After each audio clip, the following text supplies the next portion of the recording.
இன்றைய நிகழ்வுகள் நிகழ்ச்சியில் தமிழ்நாட்டில் தனியார் பள்ளிகளில் லட்சக்கணக்கில் டொனேஷன் அளித்து மாணவ மாணவிகளை சேர்க்கும் பரிதாப நிலையை பற்றி காண இருக்கின்றோம்.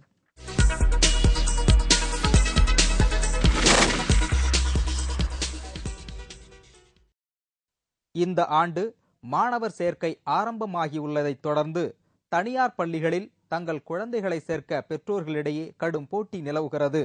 போட்டியை அடிப்படையாக கொண்டு வசூல் வேட்டை கொடிகட்டி பறக்கிறது.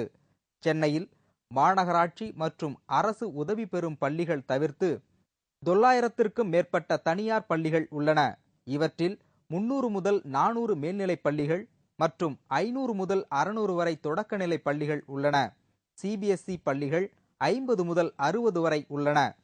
இதேபோல் தமிழகம் முழுவதும் உள்ள தனியார் பள்ளிகளில் குழந்தைகளை சேர்ப்பதற்கு பெற்றோர்களிடையே போட்டி உள்ளது. தற்போது புதிய கல்வி ஆண்டு துவங்க உள்ளது. பிரபல தனியார் பள்ளிகளில் மாணவர் சேர்க்கை கடந்த ஜனவரி மாதமே முடிந்துவிட்டது. பணபலம், சிபாரிசு மூலம் குழந்தைகளை பள்ளிகளில் சேர்த்துவிட்ட பெற்றோர்களுக்கு தற்போது பரம திருப்தி.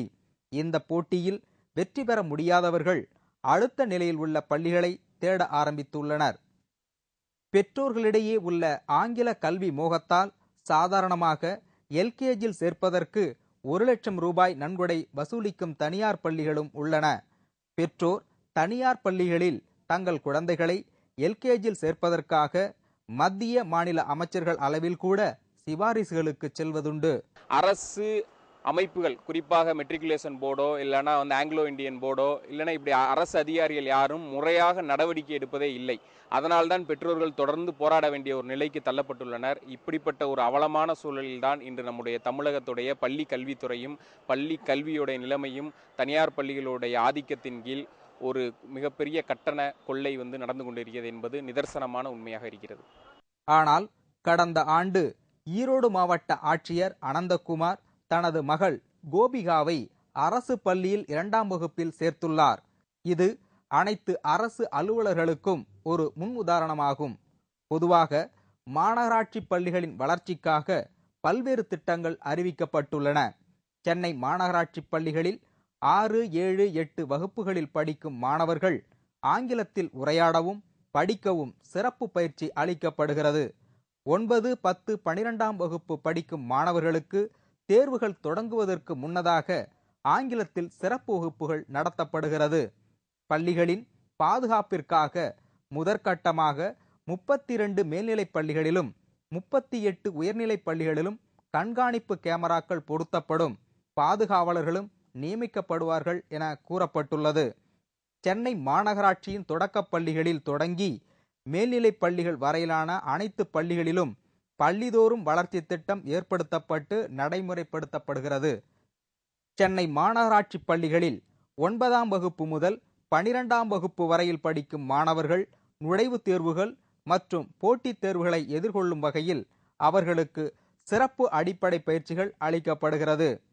சென்னை மாநகராட்சி பள்ளி மாணவர்கள் வரும் காலத்தில் IAS தேர்வு, IIT தேர்வு மற்றும் அகில இந்திய பொறியியல் நுழைவுத் தேர்வு, மருத்துவ நுழைவுத் தேர்வு போன்ற தேர்வுகளை எழுதும் வகையில் அதற்கான அடிப்படை பயிற்சிகள் உள்ளன. 30 உயர்நிலை மற்றும் மேல்நிலை பள்ளிகளில் ஓர் இசைப்பயிற்சி அறை நிறுவப்படும்.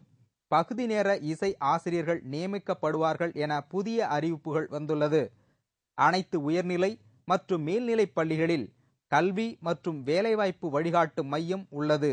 அதற்கு உபயோகப்படும் வகையில் நாளிதழ்கள், வாரப்பத்திரிகைகள், குறிப்புதவி நூல்கள் மற்றும் இதுபோன்ற படிப்புகளுக்கு வங்கிகள் வழங்கும் கடன் பற்றிய விவரங்களை தெரிவிக்கும் குறிப்புதவி நூல்கள் வழங்கப்படுகிறது. சுத்தமான குடிநீர் வழங்கும் வகையில் அனைத்து பள்ளிகளிலும் குடிநீர் சுத்திகரிப்பு இயந்திரம் நிறுவப்பட்டுள்ளது. கழிவறை வசதிகள் இல்லாத பள்ளிகளில் புதிய கழிவறைகள் அமைத்து தர ஏற்பாடு செய்யப்பட்டுள்ளது. அனைத்து பள்ளிகளுக்கும் விளையாட்டு உபகரணங்கள் வழங்கப்படுகிறது. கற்றலில் குறைபாடு உள்ள குழந்தைகளை கண்டறிய பள்ளி ஆசிரியர்களுக்கு பயிற்சி அளிக்கப்படுகிறது. நூலகங்கள் இல்லாத உயர்நிலை மற்றும் மேல்நிலை பள்ளிகளில் நூலகங்கள் அமைக்க ஏற்பாடு செய்யப்பட்டுள்ளது.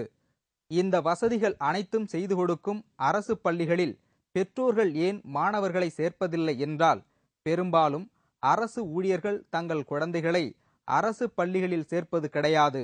ஆனால் எல்லா பெற்றோர்களுக்கும் தங்கள் குழந்தை நல்ல முறையில் படித்து அரசு வேலைக்கு போக வேண்டும் என்பதே கனவாக உள்ளது. ஆனால் தனியார் பள்ளிகள் சிறப்பு வகுப்பு, சீருடை, யோகா, தியானம், விளையாட்டு, நீச்சல், மூளை வளர்ச்சிக்கான தனியாக வகுப்புகள் எடுக்கப்படும் என பல வகையில் பணவேட்டையில் இறங்கியுள்ளன. எஜுகேஷன் ரொம்ப கஷ்டமா இருக்கு சார். குழந்தைங்களை படிக்க வைக்கிறது சரி, அங்கே போனோம்னா நம்ம 5000 10,000 நினச்சிட்டு போகும்போது அங்கே போனால் அவங்க 15,000 20,000ன்றாங்க. அதே மாதிரி கவர்மெண்ட் கொடுத்தக்கூடிய அந்த ஃபீஸு அதே மாதிரி எடுத்துகிட்டு வந்து வச்சு நம்ம யூஸ்ஃபுல்லாக இருக்கும். அவங்க கொஞ்சம் கம்மியாக ஃபீஸ் கொடுத்துருக்காங்க. அது கட்டினா மக்களுக்கு சாதாரண மக்களுக்கு ரொம்ப யூஸ்ஃபுல்லாக இருக்கும். ஆனால் ப்ரைவேட்டில் அவங்க இஷ்டத்துக்கு ஏற்றிட்டு இருக்காங்க. இது கவர்மெண்ட்டும் கண்டுக்கிறது இல்லை, யாருமே அதிகாரிகளும் கண்டுக்கிறது இல்லை. ரொம்ப கஷ்டமான சூழ்நிலை ஓடிட்டு சார் இந்த குழந்தைங்க எஜுகேஷன் அவ்வளோ முக்கியமானது. இந்த கல்வின்ற கரெக்டாக கொஞ்சம் பெற்றவங்களுக்கு கொடுக்க முடியல. இன்னைக்கு விலைவாசிகள் வந்து ஏறி போயிட்டு இருக்கு. சமச்சீர் கல்வி முறை என்பது தமிழ்நாட்டில் சில ஆண்டுகளுக்கு முன் அறிமுகப்படுத்தப்பட்ட ஒரு கல்வி முறையாகும். 1லிருந்து 10ஆம் வகுப்பு முறை தற்போது செயல்பட்டு வருகிறது. இந்த சமச்சீர் கல்வி முறையானது இதுவரை மாநில அளவில் இருந்து வரும் 4 தொடக்க கல்வி அமைப்புகளை ஒன்றாக்குகிறது. 4 வகையான கல்வி அமைப்புகளால் மாணவர்களிடையே ஏற்றத்தாழ்வுகள் தவிர்ப்பதற்காக இத்திட்டம் கல்வியாளர்களால் ஆராயப்பட்டு அவற்றை நீக்கும் எண்ணத்துடன் அறிமுகப்படுத்தப்பட்டது. மாநில அரசு கல்வி, மெட்ரிகுலேஷன், ஆங்கிலோ இந்தியன், ஓரியண்டல் என்ற 4 அமைப்புகளின் கல்வி முறையை ஒன்றாக்கியதுதான் இந்த சமச்சீர் கல்வி திட்டம். இந்த திட்டம் 2010 மற்றும் 11 கல்வியாண்டு முதல் 1ஆம் வகுப்பு மற்றும் 6ஆம் வகுப்புகளுக்கும் அதற்கு அடுத்த கல்வியாண்டில் ஏனைய வகுப்புகளுக்கும் இத்திட்டத்தை செயல்படுத்திடவும் திமுக தலைமையில் பதவி வகித்த தமிழக அரசு முடிவு செய்திருந்தது. ஆனால் 2011 சட்டமன்ற தேர்தலில் வெற்றி பெற்ற அதிமுக அரசு பாடங்கள் தரமானதாக இல்லை என்றும் மறு ஆய்வுக்கு பின் அவை நடைமுறைப்படுத்தப்படும் என்று அறிவித்தது. இதனை எதிர்த்து சென்னை உயர்நீதிமன்றத்தில் வழக்கு தொடரப்பட்டது. இந்த வழக்கின் மீது ஜூன் 10ஆம் தேதி 2011 கூறப்பட்ட தீர்ப்பின்படி தமிழ்நாட்டில் சமச்சீர் கல்விக்கு விதிக்கப்பட்ட தடைகளுக்கு சென்னை உயர்நீதிமன்றம் இடைக்கால தடை விதித்தது. இந்த தீர்ப்பை எதிர்த்து தமிழக அரசு உச்சநீதிமன்றத்தில் ஜூன் 13, 2011 தாக்கல் செய்தது. இவ்வழக்கில் கல்வியாளர்கள் எதிர்த்தரப்பாக தங்களையும் விசாரிக்க கோரி மனு தொடுத்தனர். இந்த வழக்கில் 1. 6ஆம் வகுப்புகளுக்கு சமச்சீர் கல்வியை தொடரச் சொல்லியும் இதர வகுப்புகளுக்கு தேவையா என நிபுணர் குழு அமைக்குமாறும் இந்திய உச்சநீதிமன்றம் தீர்ப்பளித்தது. அதன்படி சமச்சீர் கல்வி முறை அமல்படுத்தப்பட்டது.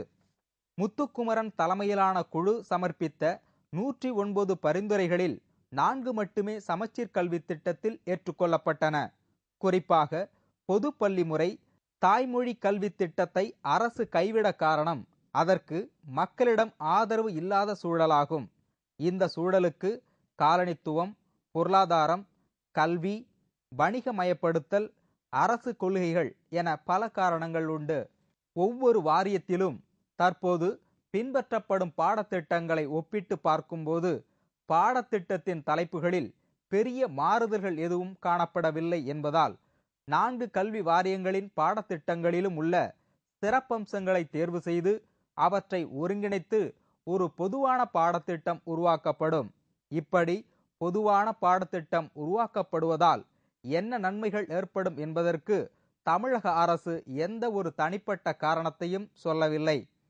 நீதியரசர் ரவிராஜ பாண்டியன் குழு பரிந்துரைத்த கல்வி கட்டணத்தை இன்னைக்கு அமல்படுத்தணும்னாக்கா இந்த மாகாணத்தில் இருக்கக்கூடிய அத்தனை ஏழை எளிய நடுத்தர மக்கள் அனைவருக்கும் ஒரு சமமான சமசீர் கல்வி கிடைக்கிறதுக்கான அத்தனை வாய்ப்புகள் இருக்கிறது. அது தவிர்த்து இந்த ரவிராஜ பாண்டியனுடைய பரிந்துரையை ஏற்காம விட்டுட்டாங்கனாக்கா இன்னைக்கு அந்த கல்வி நிறுவனங்கள் ஒரு வருமானத்துக்கான ஒரு விஷயமா அது மாறிட்டு வருமே தவிர எல்லாருக்கும் ஒரு சமமான கல்வி கிடைக்கிறதுக்கான வாய்ப்பு இல்லாம போய்விடும்.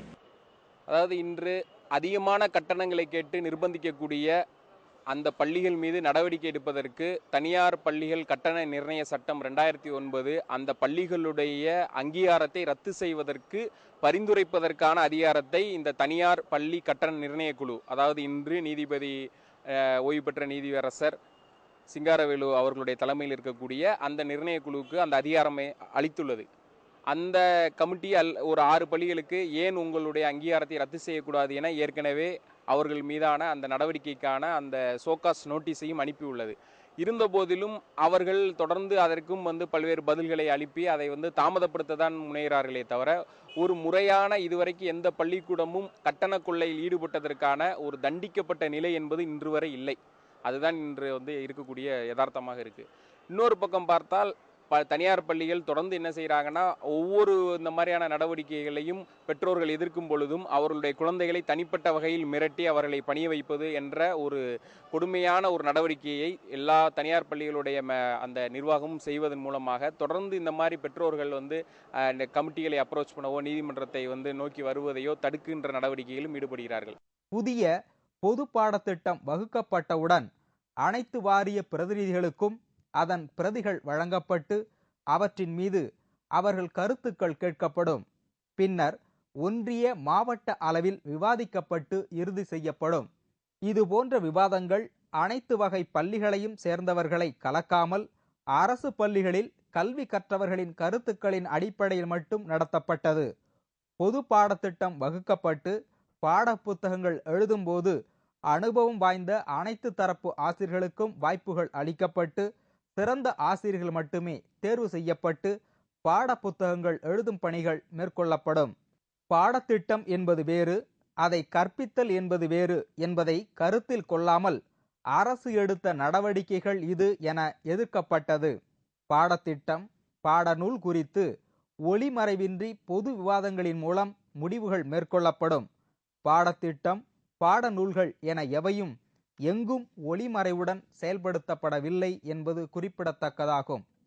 தமிழக அரசு ஏற்கனவே அறிவித்துள்ளபடி பயிற்று மொழியாக தமிழுடன் தற்போது நடைமுறையில் உள்ள பிற மொழிகளும் தொடர வழிவகை செய்யப்படும். எப்பொழுதும் பயிற்று மொழியாக தமிழ் தொடர வேண்டும் என்பதை யாரும் மறுக்கவில்லை. பெற்றோர்களிடையே உள்ள ஆங்கில கல்வி மோகத்தால் அரசு பள்ளிகளில் சேர்ப்பது இல்லை. சமச்சீர் கல்வி முறை கொண்டு வந்த போதும் அரசு பள்ளிகளை சீண்டுவார் இல்லை. அரசு பள்ளிகளுடன் ஒப்பிடும்போது தனியார் பள்ளி ஆசிரியர்களுக்கு சம்பளம் மிகவும் குறைவு மற்றும் பணி நிரந்தரமில்லாத நிலையும் உள்ளது. அப்படியிருந்தும் தனியார் பள்ளிகளின் மோகத்தால் பெற்றோர்கள் அரசு பள்ளிகளை நாடுவதில்லை. அரசு ஊழியர்களின் குழந்தைகளை கண்டிப்பாக அரசு பள்ளிகளில்தான் சேர்க்க வேண்டும் என்ற சட்டம் கொண்டு வந்தால்தான் அரசு பள்ளிகளின் நிலை மாறும் என பொதுமக்கள் கருதுகின்றனர். ஸ்கூலுங்களெல்லாம் குழந்தைங்களுக்கு இவ்வளோ தான் ஃபீஸ் வாங்கணும்னு சொல்லி ஒரு வரைமுறை வச்சுருக்காங்க. ஆனால் இவங்க ஸ்கூல்லலாம் எக்ஸ்ட்ரா ஃபீஸ் வாங்குறாங்க. ஸ்கூலில் சேர்க்கும்போது ஒரு ஃபீஸ் வாங்குறாங்க. அதுக்கப்புறம் சேர்த்த பிறகு ஷூ வாங்கணும், யூனிஃபார்ம் வாங்கணும், அதை வாங்கணும், இதை வாங்கணும்னு பிள்ளைங்களை போட்டு புழிஞ்சு எடுக்கிறாங்க. எங்களை மாதிரி கொஞ்சம் கஷ்டப்படுற பெற்றோர்கள்லாம் ரொம்ப பிரச்சனையில் இருக்கும். இதனால் கவர்மெண்ட் இதில் ஒரு தலையிட்டு இந்த ஸ்கூல் பிரச்சனைக்கு ஏதாவது ஒரு கண்ட்ரோல் கொண்டு வந்தாங்கன்னாக்கா எங்கள் மாதிரி பேரண்ட்ஸ் கொஞ்சம் நல்லாயிருக்கும்னு நினைக்கிறோம். இதேமாரி ஸ்கூலில் போய் என்னங்க இப்படி ஃபீஸ் வாங்குறீங்க அப்படின்னு கேட்டாக்கா பிள்ளைங்க ஒழுங்காக படிக்கணும்னா நீங்கள் கொடுத்தா ஆகணுன்றாங்க, இல்லைன்னா மிரட்டுறாங்க. பிள்ளைங்க படிப்பு பாதிப்பாயிடுமோன்னு எங்களுக்கு வேறு பயமாக இருக்குது. கவர்மெண்ட் இதனால் ஏதாவது ஒரு ஆக்ஷன் எடுத்தால் கொஞ்சம் எங்கள் மாதிரி பேரண்ட்ஸ்க்கு நல்லாயிருக்கும்.